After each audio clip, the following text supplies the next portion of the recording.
નમસ્કાર વિદ્યાર્થી મિત્રો, આપ સૌનું સ્ટડી પેનલ પર હાર્દિક સ્વાગત છે। આજના વિડીયોમાં આપણે ધોરણ 6 ગણિત પ્રકાશનું પ્રકરણ 4 માહિતીનું નિયમન અને રજૂઆત અંતર્ગત 4.3 લંબ આલેખ જોઈશું। આની અંદર આપણે એક વિચારો અને શોધો કે જે પાના નંબર 88 ઉપર આપેલો છે તેને પણ જોઈશું। જો વિદ્યાર્થી મિત્ર તમે 4.2 ન જોયું હોય તો અહીંયા વિડીયો પર લિંક દેખાય છે, તે લિંક ઉપર ક્લિક કરીને તમે તે જોઈ શકો છો। અને વિદ્યાર્થી મિત્રો, જો તમારે આની પીડીએફ જોતી હોય તો ડિસ્ક્રિપ્શન બોક્સમાં અમારી ટેલિગ્રામ ચેનલની લિંક આપેલી છે, ત્યાં જઈને તમે આની પીડીએફ પણ મેળવી શકો છો। તો ચાલો હવે જોઈએ આપણે લંબ આલેખ એટલે શું। આના પહેલાના 4.2 માં આપણે ચિત્ર આલેખ જોયું છે, હવે આપણે લંબ આલેખ જોઈએ। ચિત્ર જોતા આપણને અંદાજો આવી જશે કે આને જે છે તે લંબ આલેખના ઉદાહરણો અહીંયા આપેલા છે। ચાલો તો હવે જોઈએ લંબ આલેખ, જેને ઇંગ્લિશમાં કહેવાય છે બાર ગ્રાફ્સ। આને જો સાથે જ્યારે લખીએ તો લંબાલેખ તરીકે પણ લખાય છે। શું તમે ટીવી કે અખબારમાં આવા આલેખ જોયા છે? કેવા? જો આવા આલેખ કહે છે। ચિત્રાલેખની જેમ આવા લંબાલેખ પણ આપણને સૌથી વધુ મૂલ્ય, વિવિધ શ્રેણીઓના મૂલ્યોની સરખામણી વગેરે જેવી માહિતી ઝડપથી સમજવામાં અને તેનું અર્થઘટન કરવામાં મદદ કરી શકે છે। જો આવા આલેખ પણ જે છે ને તે ચિત્ર આલેખની જેમ આપણને કહેવાય કે અલગ અલગ વસ્તુઓ સમજવામાં, અલગ અલગ માહિતીને તેની અંદરથી આપણને માહિતી મેળવવામાં ખૂબ જ મદદરૂપ થાય છે। જો કે જ્યારે માહિતીની માત્રા મોટી હોય ત્યારે તેને ચિત્રાલેખ દ્વારા રજૂ કરવું માત્ર સમય માંગી લે તેવું નથી, પણ ક્યારેક મુશ્કેલ પણ છે। ચાલો જોઈએ કે માહિતીના બદલે લંબાલેખનો ઉપયોગ કરીને કેવી રીતે રજૂ કરી શકાય છે। જુઓ, એવું છે કે વિદ્યાર્થી મિત્રો, આપણે આગળ ચિત્રાલેખ જોયો, બધી માહિતી માટે ચિત્રાલેખ બનાવવો શક્ય નથી। કેમ કે ઘણી વખત શું હોય છે કે માહિતી બહુ મોટી માત્રામાં હોય છે, બહુ વધારે માત્રામાં હોય છે, તો એના માટે આપણે ચિત્ર દોરવા કહેવાય કે તે સમય બગાડવા જેવું થશે અને કહેવાય કે બહુ વધારે પડતી જગ્યા રોકે અને એ બધી વસ્તુ કહેવાય કે અઘરી બનાવે છે। તો એની જગ્યાએ આપણે શેનો ઉપયોગ કરીશું? તો કે લંબાલેખનો ઉપયોગ કરીશું। હવે આપણે જોઈએ, ચાલો લખનપાલ દ્વારા અગાઉ એકત્રિત કરેલી માહિતી લઈએ, જે દરેક વર્ગમાં એક દિવસ ગેરહાજર રહેલા વિદ્યાર્થીઓની સંખ્યા વિશે છે। જુઓ, લખનપાલે આપણે જોયું હતું કે પહેલા ધોરણમાં 3 વિદ્યાર્થી ગેરહાજર છે, બીજા ધોરણમાં 5, ત્રીજા ધોરણમાં 4, ચોથા ધોરણમાં 2, પાંચમા ધોરણમાં કોઈ ગેરહાજર નથી, મતલબ બધા વિદ્યાર્થીઓ હાજર છે, છઠ્ઠા ધોરણમાં 1 વિદ્યાર્થી, સાતમા ધોરણમાં 5 અને આઠમા ધોરણમાં 7 વિદ્યાર્થીઓ ગેરહાજર છે। હવે આપણે આ માહિતીનો ઉપયોગ કરીને શું કરીશું? તો કે તેમણે આ જ માહિતીને લંબાલેખનો ઉપયોગ કરીને પ્રસ્તુત કરી હતી। જુઓ, હવે જુઓ, અહીંયા જુઓ, તમે ધ્યાનથી દેખાય છે, આ બધા લંબ છે, દેખાય છે? લંબ એટલે શું ખબર છે? જે એલ આકાર બનાવે ને, તો કે એલ આકાર કઈ રીતે બને છે? જુઓ, અહીંયાથી આમ એક રેખા લઈએ ને એક રેખા આમ લઈએ, જે પણ વસ્તુઓ લંબ કહેવાય કે લંબ શબ્દનો ઉપયોગ થાય તો તમારે એક વસ્તુ માની લેવાની કે તે એલ આકાર બનાવતા હશે, બરાબર છે?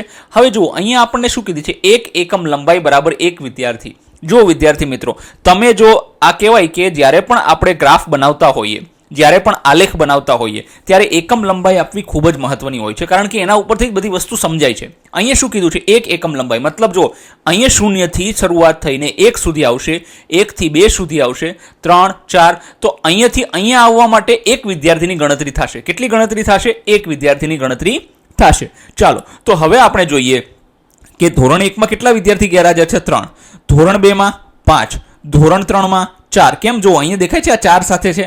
પછી ધોરણ 4 ની અંદર તો કે જો આ રેખા તમે અહીંયા જોશો તો 2 વિદ્યાર્થીઓ છે, 5 માં કોઈ જ વિદ્યાર્થી ગેરહાજર નથી, તો અહીંયા આપણે લંબ બનાવેલો નથી। પછી 6 માં 1 વિદ્યાર્થી ગેરહાજર છે, જો આ રેખા દેખાય છે, 1 વિદ્યાર્થી।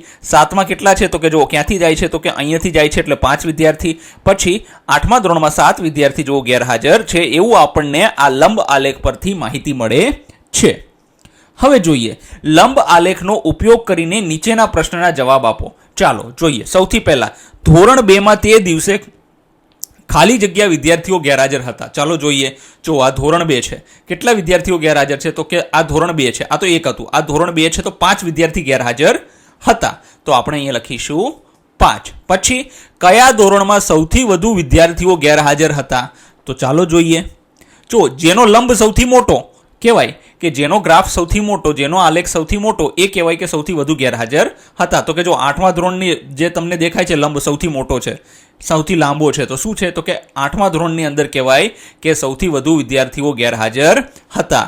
ત્રીજું, તે દિવસે કયા ધોરણમાં સંપૂર્ણ હાજરી હતી, અર્થાત એ દિવસે કયા ધોરણમાં એક પણ વિદ્યાર્થી ગેરહાજર ન હતો. તો આપણને ખબર છે, જુઓ અહીંયા લંબ બનાવેલો નથી, એટલે ધોરણ 5માં બધા જ વિદ્યાર્થીઓ હાજર હતા. તો આપણે અહીંયા લખીશું ધોરણ 5. આ રીતે આપણે લંબાલેખનો ઉપયોગ કરીને પ્રશ્નના જવાબ આપ્યા. હવે જોઈએ, લંબાલેખ બનાવતી વખતે સમાન પહોળાઈના સ્તંભો આડા અથવા ઊભા દોરી શકાય છે, જેની વચ્ચે સમાન અંતર હોય છે. દરેક સ્તંભની લંબાઈ અથવા ઊંચાઈ આપેલી સંખ્યાનું પ્રતિનિધિત્વ કરે છે. જેમ આપણે ચિત્ર આલેખમાં જોયું તેમ જ્યારે આવૃત્તિઓ મોટી હોય ત્યારે આપણે પ્રમાણમાપ અથવા ચિહ્નોનો ઉપયોગ કરી શકીએ છીએ. જુઓ, ખાસ યાદ રાખજો. જુઓ, આમાં શું સમજવાની જરૂર છે? આટલું બધું આને કહી દીધું, પણ આમાં સમજવાની જે જરૂર છે ને, જો આ છે. હવે તમે જોશો ને, આ લંબાલેખ છે. એ શું કહે છે ખબર છે? કે જો આ એક લંબથી બીજા લંબ, આ બંને વચ્ચેનું અંતર કેવું હોવું જોઈએ? સમાન હોવું જોઈએ, પહેલી વસ્તુ. અને બીજી વસ્તુ કે આની જે પહોળાઈ છે, મતલબ આ લંબની જે જાડાઈ છે, એટલી જ જાડાઈ બધા લંબની હોવી ફરજિયાત છે. એમ કહેવાય કે આડું અવડું ચાલે નહીં, કે ભાઈ આને જાડો બનાવી દીધો, આને પાતળો બનાવી દીધો, આને ફરીથી કંઈક અલગ જ માપ આપી દીધું, તો એ રીતે કરી શકાય નહીં. પછી શું કીધું છે તમને? કે જો જરૂરી નથી કે આ લંબાલેખ જે છે તેમાં સ્તંભો જે છે, આપણે જે આને સ્તંભ કહેવાય ને, આ સ્તંભ આપણે અહીંયા બનાવ્યા છે, ના, એ આ બાજુ પણ આમ ઊભા બનાવી શકાય છે. એ આપણી અનુકૂળતાની વાત છે, પણ સામાન્ય રીતે લોકો જે છે તે અહીંયા આવી જે નીચેની રેખા ઉપર સ્તંભો બનાવતા હોય છે. તો આપણે જોઈએ. અને બીજું શું કીધું છે કે પ્રમાણમાપ જ્યારે હમણાં આવશે ને ત્યારે હું તમને કહીશ કે 1 એકમ બરાબર, જેમ કેમ આપણે આગળ જોયું હતું કે 4.2 ની અંદર ચિત્રાલેખમાં જોયું હતું કે ભાઈ એક ત્રિકોણ જે છે તે 4 કે 5 વિદ્યાર્થી દર્શાવતો હતો. એવી જ રીતે અહીંયા પણ આપણે એ વસ્તુ કરીશું. હવે શું કીધું છે? ચાલો દિલ્હીમાં એક વ્યસ્ત 4 રસ્તા પર વાહનોની અવર જવરનું ઉદાહરણ જોઈએ, જેનો ટ્રાફિક પોલીસે એક ચોક્કસ દિવસ અભ્યાસ કર્યો હતો. સવારે 6 વાગ્યાથી બપોરના 12 વાગ્યા સુધી દરેક કલાકે 4 રસ્તા પરથી પસાર થતા વાહનોની સંખ્યા લંબાલેખમાં દર્શાવવામાં આવી છે.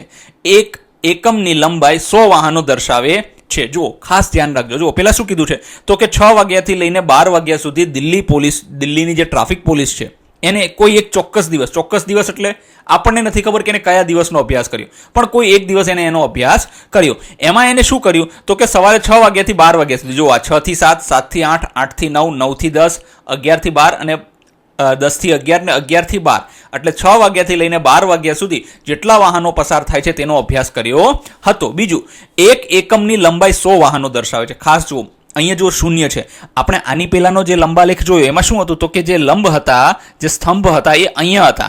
આમાં શું છે? તો કે સ્તંભને અહીંયા આડા કરી દીધા છે. તો સર ચાલે? અરે હા, એનાથી કોઈ પ્રશ્ન છે નહીં. તમારી અનુકૂળતા હોય એ રીતે તમે સ્તંભનો ઉપયોગ કરી શકો છો અને રાખી શકો છો. પણ સામાન્ય નિયમ એમ કહે છે કે સ્તંભને નીચેની રેખાને ટચ થાય એ રીતે આપણે રાખતા હોઈએ છીએ.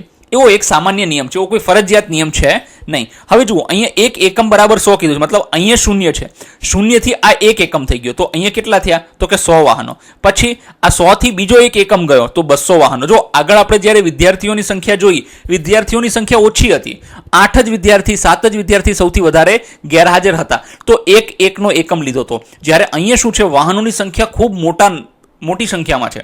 તો મોટી સંખ્યામાં હોવાને લીધે આપણે શું કર્યું કે 100-100ના ગેપ લીધા. જો અહીંથી અહીંયા 100નો ગેપ, પાછો 100 થી 200માં 100નો ગેપ લઈ લીધો, 200 થી 300માં. સર જરૂરી છે 100નો ગેપ લો? ના. તમે જો બહુ વધારે સંખ્યા હોય તો 500નો ગેપ પણ લઈ શકો છો, 1000નો ગેપ પણ લઈ શકો છો. એ આપણી અનુકૂળતાની વાત છે. આપણે જેવી જરૂરિયાત છે જે સંખ્યાની એવી. જુઓ, અહીંયા સૌથી મોટી સંખ્યા 1200 છે, તો આમને 100-100નો ગેપ લીધો છે. સાહેબ 200-200નો ગેપ લઈએ તો ચાલે? હા ચાલે જ ને, કેમ ના ચાલે? તમે 200-200નો ગેપ પણ લઈ શકો છો. એ આપણી અનુકૂળતાની વાત છે. પછી હવે જોઈએ, જો અહીંયા 6 થી 7માં કેટલા વાહનો જાય છે? તો કે જો 100 અને 200ની એક્ઝેક્ટ વચ્ચે છે, એટલે 150 વાહનો. પછી 7 થી 8માં જો 1200 વાહનો જાય છે. પછી 8 થી 9ની અંદર તમે જોશો 1000 વાહન જાય છે. પછી 9 થી 10ની અંદર કેટલા જાય છે? તો કે જો 800 વાહન જાય છે. જો વિદ્યાર્થી મિત્રો જ્યારે ના ખબર પડે ને ત્યારે અહીંયા ફૂટપટ્ટી રાખીને એક વખત વ્યવસ્થિત જોઈ જવો, કારણ કે આમાં અંદાજો મારવામાં જવાબ ઘણી વખત ખોટા પડતા હોય છે. 10 થી 11માં તમે જોઈ શકો છો 700 વાહન છે. 11 થી 12માં તમે જોઈ શકો છો 600 વાહન છે. હા, આ રેખામાં મેચ થઈ જાય છે, એટલે 600 વાહનો છે. હવે જો આપણે શું કીધું છે? આપણે જોઈ શકીએ છીએ કે 4 રસ્તા પર સૌથી વધુ ટ્રાફિક સૌથી લાંબા સ્તંભ દ્વારા દર્શાવવામાં આવ્યો છે. એટલે કે સવારે 7 થી 8 વાગ્યાના સમયગાળામાં માટે લંબાલેખ દર્શાવે છે કે 1200 વાહનો 4 રસ્તા પરથી પસાર થયા હતા. હવે જુઓ શું કહે છે, ખાસ યાદ રાખો. જો આ જે સૌથી મોટો લંબ છે ને એ દેખાડે છે કે આ સમય દરમિયાન સૌથી વધારે વાહનો પસાર થયા. તો કે એ સમય કયો હતો? તો કે 7 થી 8 વાગ્યાનો જે સમય છે ત્યારે સૌથી વધારે વાહનો પસાર થયા હતા. પછી શું કહે છે, બીજો સૌથી લાંબો સ્તંભ સવારે 8 થી 9 વાગ્યા માટે છે. જુઓ બીજો ક્યાં છે? આર્યો દેખાય, 8 થી 9 વાગ્યા માટે દેખાય છે આપણને. 1000 વાહનો પસાર થયા છે. જો આ સૌથી લાંબો લંબ છે, એનાથી ટૂંકો લંબ આ છે. મતલબ 8 થી 9 દરમિયાન પણ વાહનોની સંખ્યા ખૂબ વધારે હતી. તે સમય દરમિયાન 1000 વાહનો 4 રસ્તા પરથી પસાર થયા હતા. તેવી જ રીતે સૌથી ઓછો ટ્રાફિક સૌથી નાના સ્તંભ દ્વારા દર્શાવવામાં આવ્યો છે, એટલે કે સવારે 6 થી 7 વાગ્યાના સમયગાળા માટે. જો સૌથી નાનો સ્તંભ કયો છે? તો કે આ 6 થી 7 નો જે સમયગાળો છે સવારમાં, એ સમય દરમિયાન સૌથી ઓછા વાહનો 4 રસ્તા પરથી પસાર થયા હતા. પછી શું કહે છે? હવે આપણને કહે છે કે બીજો સૌથી નાનો સ્તંભ 11 થી બપોરે 12 વાગ્યાના સમયગાળા માટે છે, જ્યારે લગભગ 600 વાહનો 4 રસ્તા પરથી પસાર થયા હતા. જોઈએ, જો આ 600 વાહનો 11 થી 12 દેખાય છે. સૌથી નાનો લંબ આ છે, એનાથી નાનો લંબ આ છે. તો કહેવાય કે અહીંયા કહેવાય છે કે આપણે 11 થી 12 ના સમયગાળામાં કેટલા વાહનો પસાર થયા હતા 4 રસ્તા પરથી? તો કે 600 વાહનો પસાર થયા હતા. જો વિદ્યાર્થી મિત્રો, ઘણા બધા વિદ્યાર્થીઓ ઘણું બધું ભણતા હોય છે કે આ સ્વાધ્યાય પોથી કરશે, પેલી સ્વાધ્યાય પોથી કરશે, પણ હું તમને એક સાચી સલાહ આપું, એક શિક્ષક તરીકે જો હું તમને સલાહ આપું તો પાઠ્યપુસ્તકથી સારામાં સારું કોઈ મટીરિયલ હોઈ શકે નહીં. કેમ કે જ્યારે પણ કોઈ પબ્લિકેશન, જેમ કે ગમે પ્રાઇવેટ પબ્લિકેશનના આઈડિયલ લઈ લ્યો, ગાલા લઈ લ્યો કે નવનીત લઈ લ્યો, જ્યારે એ સ્વાધ્યાય પોથી બનાવે છે ને તો એ આધાર તરીકે પાઠ્યપુસ્તકને ધ્યાનમાં રાખે છે. પણ જો આપણને પાઠ્યપુસ્તક આવડતી હશે તો આપણને સ્વાધ્યાય પોથીના દાખલા 100% આવડવાના જ છે. અને જો કેટલું સરળ આપેલું છે, મતલબ આ બધી ભાષા તો તમે જાતે વાંચીને કહેવાય ને કે સમજી શકો એમ છો. લંબા લેખ દ્વારા દર્શાવ્યા મુજબ સવારે 8 થી 10 ના 2 કલાકના અંતરાલ દરમિયાન રસ્તા પરથી પસાર થતા વાહનોની કુલ સંખ્યા 1000 વત્તા 800 બરાબર 1800 વાહનો છે. ચલો જોઈ લઈએ. જો 8 થી 10, 8 થી 10 એટલે શું થશે?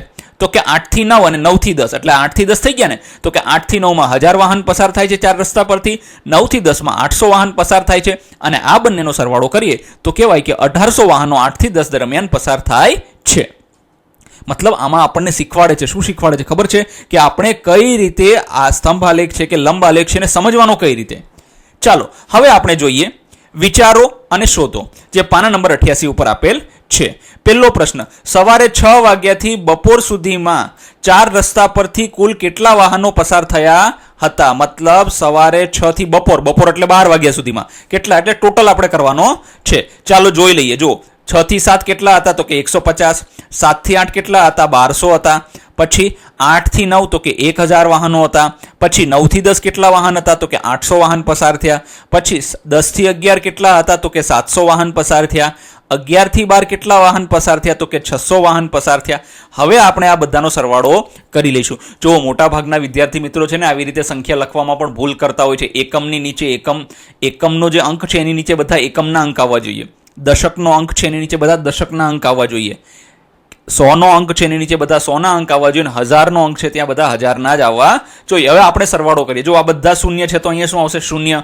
હવે અહીંયા 1 5 છે, બાકી બધા શૂન્ય છે તો શું આવશે? 5. હવે આનો સરવાળો કરીએ. શું કરીએ? તો કે જો 1 વત્તા 2 એટલે 3, 3 વત્તા 8 એટલે 11, પછી 11 અને 7 કેટલા થયા? તો કે 18, 18 ને 6 કેટલા થયા? તો કે 24. તો અહીંયા લખીશું 4 અને વધી પડશે 2.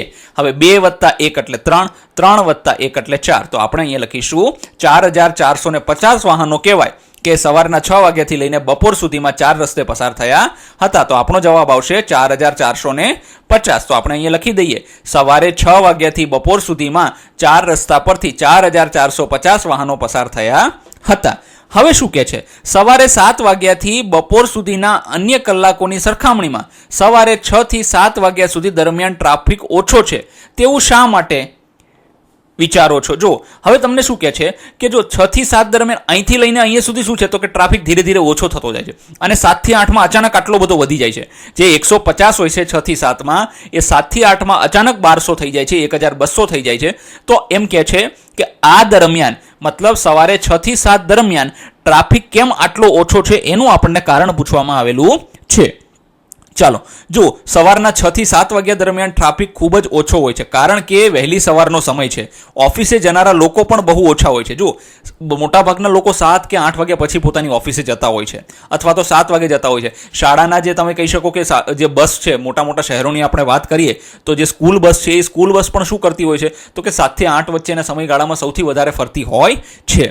તો એમ કહેવાય કે ઓફિસ જનારા લોકો અથવા તો શાળાએ જનારા બાળકો એની સંખ્યા શું હોય છે, 6 થી 7 માં ઓછી હોય છે, લગભગ 7 વાગ્યા પછી બધા જતા હોય છે. એટલે એ દરમિયાન આપણને ટ્રાફિક શું દેખાય છે તો કે ખૂબ જ ઓછો દેખાય છે. પછી 3, તમને લાગે છે કે સવારે 7 થી 8 વાગ્યા દરમિયાન ટ્રાફિક સૌથી વધુ હતો?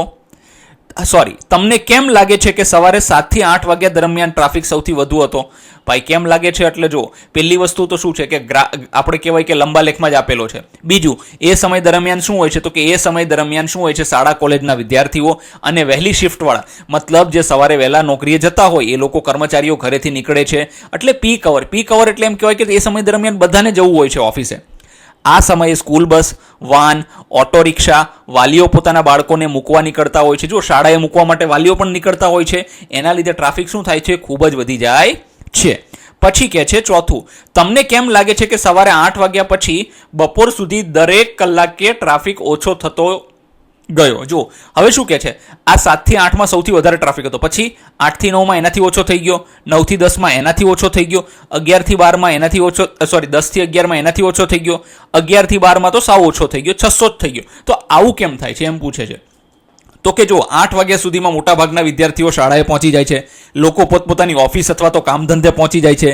ત્યાર પછીના કલાકોમાં નવી અવર જવર ઓછી થઈ જાય છે અને લોકો પોતપોતાના મતલબ ઓફિસમાં ગયા હોય તો પછી તાત્કાલિક થોડો પાછો આવશે. હા, એક છે કે જે બપોરની શાળા મતલબ સવારની શાળાવાળા છોકરાઓ છૂટતા હોય છે એ લોકોનો થોડોક ટ્રાફિક હોય છે, બાકી કોઈ બહાર નીકળતું હોતું નથી. એટલે બપોર સુધીમાં ટ્રાફિક શું થાય છે તો કે ધીરે ધીરે ટ્રાફિક ઓછો થતો જતો હોય છે.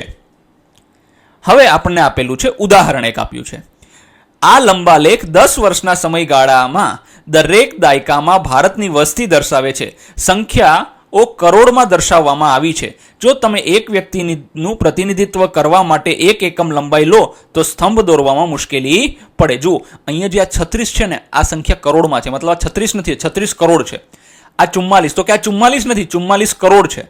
આ શું છે તો કે 54 કરોડ, આ 68 કરોડ, આ 84 કરોડ, આ 102 કરોડ. હવે જો આપણને શું કીધું તો કે ભારતમાં વસ્તી જો આ કરોડમાં આપી છે, બરાબર છે, અને આ વર્ષ આપ્યા છે કે 1951માં કેટલી વસ્તી હતી તો કે 36 કરોડ, 1961માં ભારતમાં કેટલી વસ્તી હતી તો કે 44 કરોડ, 1971માં ભારતમાં કેટલી વસ્તી હતી તો કે 54 કરોડ, 1981માં ભારતમાં કેટલી વસ્તી હતી તો કે 68 કરોડ, 1991માં ભારતમાં કેટલી વસ્તી હતી તો કે 84 કરોડ, 2001માં ભારતમાં કેટલી વસ્તી હતી તો કે 102 કરોડ હતી. આ રીતે છે. જો અહીંયા કહેવાય કે જો લખેલું છે તો 10, 20, 30, પણ આ 10 ખાલી 10 નથી, સામાન્ય 10 નથી. આ શું છે તો કે 10 કરોડ છે. આ શું છે તો કે 20 કરોડ છે. આ 30 કરોડ છે, 40 કરોડ છે. એટલે આવી રીતે વસ્તી આપણે લખી છે. હવે જો આપણને શું કહે છે કે જો તમે અહીંયા એકનું જ એકમ લેવા જાઓ તો શું મુશ્કેલી પડે? અરે બહુ મુશ્કેલી પડે ભાઈ, કેદી ભેગું થાય? જો તેથી આપણે એવું પ્રમાણમાં પસંદ કરીએ છીએ કે એક એકમ 10 કરોડનું પ્રતિનિધિત્વ કરે. આ પસંદગી માટે લંબા લેખ આકૃતિમાં દર્શાવવામાં આવ્યો છે. તેથી 5 એકમ લંબાઈનો સ્તંભ 50 કરોડ અને 8 એકમ લંબાઈનો સ્તંભ 80 કરોડનું પ્રતિનિધિત્વ કરે છે. ખાસ સમજો. જો શું કહે છે, અહીંથી આ 1 એકમ છે તો આ કેટલા? 10 કરોડ. તો 5 એકમ થઈ ગયા. જો આ પહેલો એકમ, આ બીજો, આ ત્રીજો, ચોથો, 5 એકમ. તો 5 એકમ કેટલાનું પ્રતિનિધિત્વ કરે છે તો કે 50 કરોડનું. 8 એકમ તો કે આ છઠ્ઠો, સાતમો, આ 8 એકમ. તો 8 એકમ કેટલાનું પ્રતિનિધિત્વ કરે છે તો કે 8 એકમ 80 કરોડનું પ્રતિનિધિત્વ કરે છે. તો આપણે આપણી અનુકૂળતા મુજબ કહેવાય કે અલગ અલગ એકમનો ઉપયોગ કરીને લખી શકીએ છીએ. આ લંબા લેખના આધારે તમે તમારા મિત્રોને કયા પ્રશ્ન પૂછી શકો છો? ચાલો પૂછીએ. સૌથી પહેલા, કયા વર્ષમાં ભારતની વસ્તી સૌથી વધુ હતી?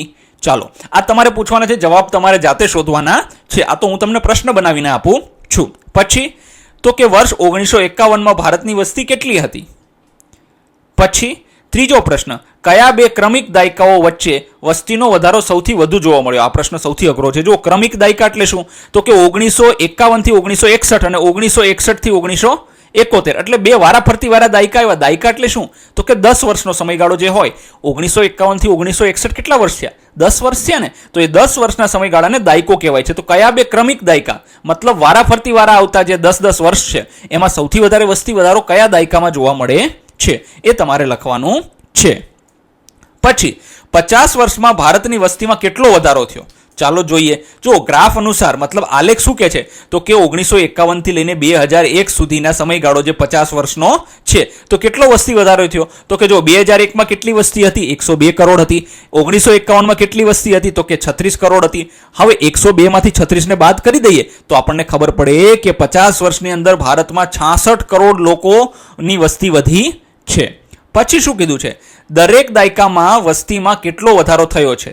હવે જો દરેક દાયકામાં આપણને પૂછે છે મતલબ અહીંયા 51 થી લઈને 61 સુધી, પછી 61 થી લઈને 71 સુધી, એટલે આપણે મોટામાંથી નાની રકમ બાદ કરવાની છે. જુઓ, જ્યારે આ બે દાયકાની સરખામણી કરીએ તો 44 માંથી 36 ને બાદ કરીશું, પછી 61 થી લઈને 71 ની વાત કરીએ ત્યારે 54 માંથી 44 ને બાદ કરીશું તો આપણને ખબર પડશે કે 61 થી 71 સુધીમાં કેટલા લોકોનો વસ્તી વધારો થયો છે. આ રીતે આપણે કરવાનું રહેશે. ચાલો જોઈએ. દરેક દાયકા એટલે 10 વર્ષ વચ્ચે થયેલો વસ્તી વધારો કઈ રીતે કરી શકાય તો કે 51 થી 61 કેટલો છે તો કે જો 61 ની અંદર 44 કરોડ હતા, 51 માં કેટલા? 36 કરોડ હતા. હવે આ બંનેની તફાવત કરીએ મતલબ બાદબાકી કરીએ તો 8 કરોડ કહેવાય. મતલબ આ 10 વર્ષની અંદર 8 કરોડની વસ્તી વધી હતી. પછી તો કે જો 61 થી 71 માં તો કે 71 માં કેટલા હતા તો કે 54 કરોડ લોકો હતા.